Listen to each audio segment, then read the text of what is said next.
Whitney. You are the bread and the knife, the crystal goblet and the wine.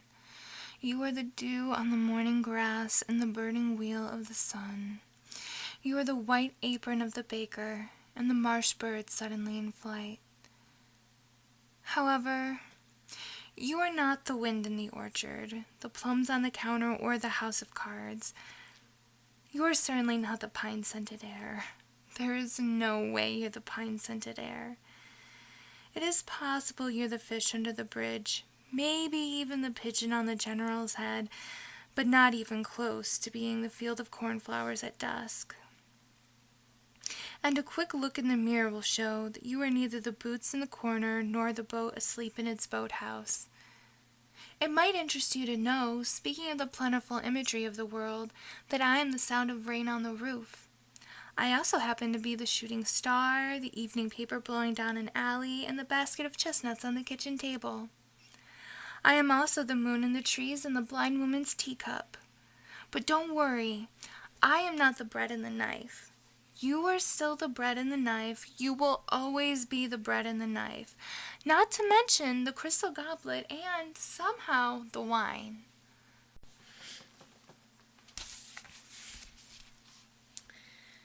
Some final words. I cannot leave you without saying this. The past is nothing. A non-memory, a phantom, a soundproof closet in which Johann Strauss is composing another waltz no one can hear. It's a fabrication best forgotten, a wellspring of sorrow that waters a field of bitter vegetation. Leave it behind. Take your head out of your hands and arise from the couch of melancholy, where the window light falls against your face and the sun rides across the autumn sky, steely behind the bare trees, glorious as the high strains of violins. But forget Strauss, and forget his younger brother, the poor bastard who was killed in a fall from a podium while conducting a symphony. Forget the past. Forget the stunned audience on its feet. The absurdity of their formal clothes in the face of sudden death. Forget their collective gasp, the murmur and huddle over the body, the creaking of the lowered curtain. Forget Strauss, with that encore look in his eye, and his tiresome industry. More than 500 finished compositions. He even wrote a polka for his mother. That alone is enough to make me flee the past, evacuate its temples, and walk alone under the stars down these dark paths strewn with acorns, feeling nothing but the crisp October air, the swing of my arms, and the rhythm of my stepping. A man of the present who has forgotten every composer, every great battle, just me, a thin reed blowing in the night. Aimless love.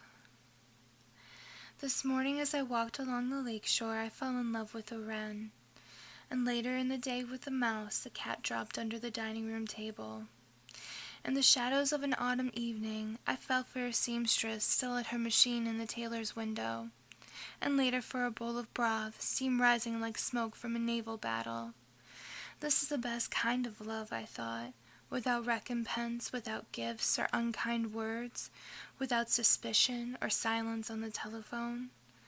The love of the chestnut, the jazz cap and one hand on the wheel, no lust, no slam of the door. The love of the miniature orange tree, the clean white shirt, the hot evening shower, the highway that cuts across Florida. No waiting, no huffiness, no rancor, just a twinge every now and then for the wren who had built her nest on a low branch overhanging water, and for the dead mouse still dressed in its light brown suit. But my heart is always propped up in a field on its tripod, ready for the next arrow. After I carried the mouse by the tail to a pile of leaves in the woods, I found myself standing at the bathroom sink, gazing down affectionately at the soap, so patient and soluble, so at home in its pale green soap dish. I could feel myself falling again as I felt it turning in my wet hands and caught the scent of lavender and stone. Orient, you are turning me like someone turning a globe in her hand. And yes, I have another side, like a china, no one, not even me, has ever seen. So describe to me what's there. Say what you are looking at, and I will close my eyes so I can see it too. The ox carts and all the lively flags. I love the sound of your voice, like a little saxophone telling me what I could never know unless I dug a hole all the way down through the core of myself. Medium. The way I like to lay it down sometimes, there's too much traction on the paper.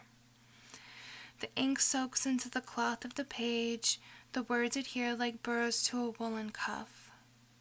I would rather behave on the surface of oil, a young Renaissance painter in a frock, a crushed deep blue velvet hat, moving the oleaginous colors into the face of the Virgin, or lightening the gray of the sky behind the oval of her head.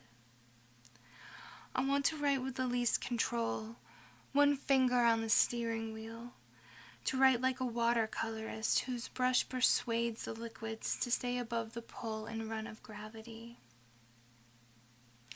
I want to hold the pen lightly, as you would touch the stilted wooden pointer of a Ouija board, letting it glide over the letters until it comes to a rest, as a stone thrown across a frozen mountain lake will stop somewhere in the darkness when the long insistence of friction has its way and will no longer be overcome. I would love to write on water like the final words of Keats, so a current would carry the sentences away, and the slightest breeze would ruffle the glassy curves of their meaning. I want to write on air, as in the rapid language of signs, or in the lighting of a cigarette, both hands cupped near the mouth, then one waving out the flame, and the long, silent exhalation of smoke, the gate of the body swinging open. Most of all, I want to write on your skin with the tip of my finger, printing one capital letter at a time on the sloping vellum of your back. I want you to guess the message being written on your flesh, as children do in the summer at the beach, to feel the shape of every letter being traced upon your body. Oh, ideal reader, to read with your eyes shut tight, kneeling in the sand, facing the open sea.